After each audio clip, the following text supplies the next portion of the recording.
Using sunshine to make art sounds delightfully magical, and that's exactly what cyanotype is.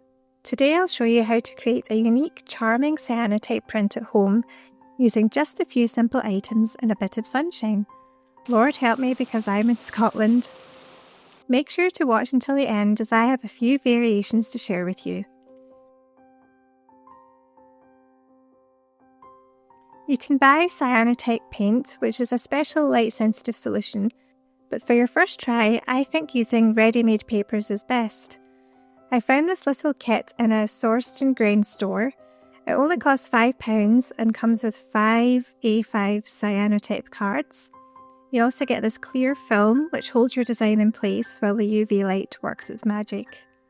These papers are pink on one side, so it'll be interesting to see how they work, as usually the unexposed areas turn white rather than pink. So let's see what happens. What should you lay onto your cyanotype? A favourite are dried flowers and leaves, which you can press yourself and may hold more sentimental value that way, or you can buy ready pressed from any craft store. I have these ones of various species. If you can find ones of different sizes, I think it makes for a more interesting composition. You can also use stickers, lettering, and objects of different textures and opacities as well, experimenting to see how they might turn out. I'm going to create a little fox stencil. I want this little vixen to be the main focus of my art. It's best to keep it simple, as it makes for easier cutting.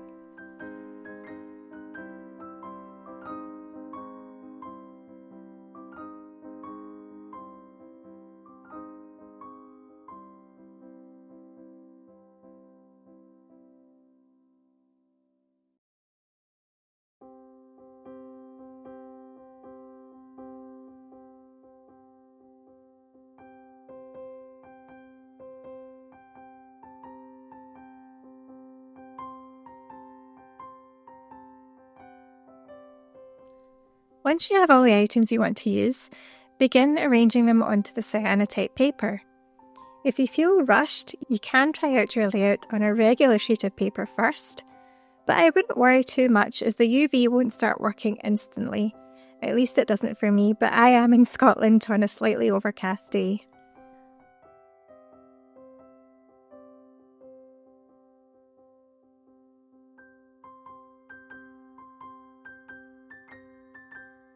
All of my leaves are angling towards the fox, where your eye is guided to, so consider if you also want a focal point or just a lovely abstract image.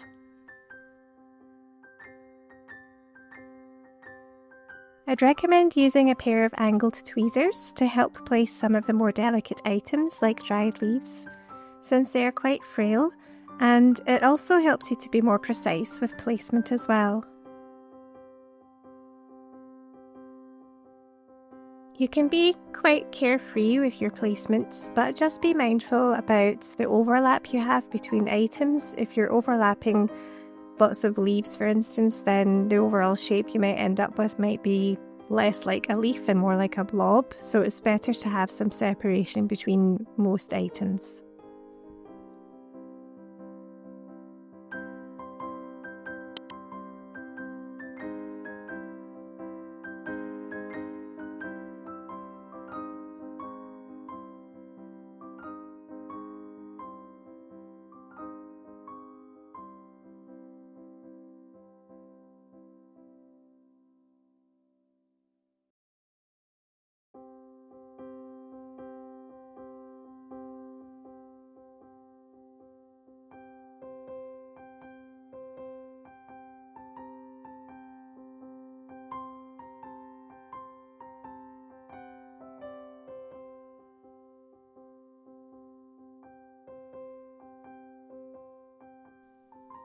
Once you're content with your arrangement, place the transparent film over the top to hold it in place.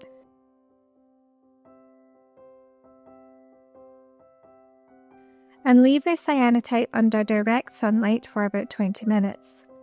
When I did this, it was cloudy on and off, so I left mine for over an hour just to be certain it would show up clear enough. You can either use a running tap or a basin or tray of water. I'm using a tray because it's easier to show you the image emerging in this way.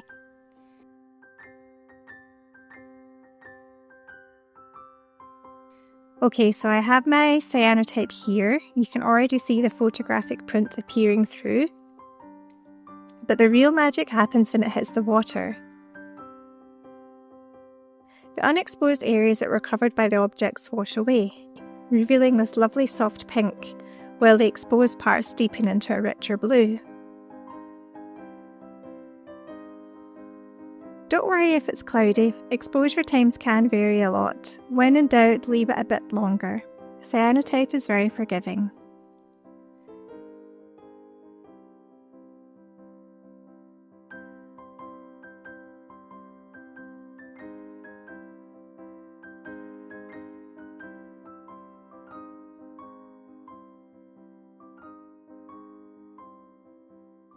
Once it's showing through nice and crisp, hang it up to dry.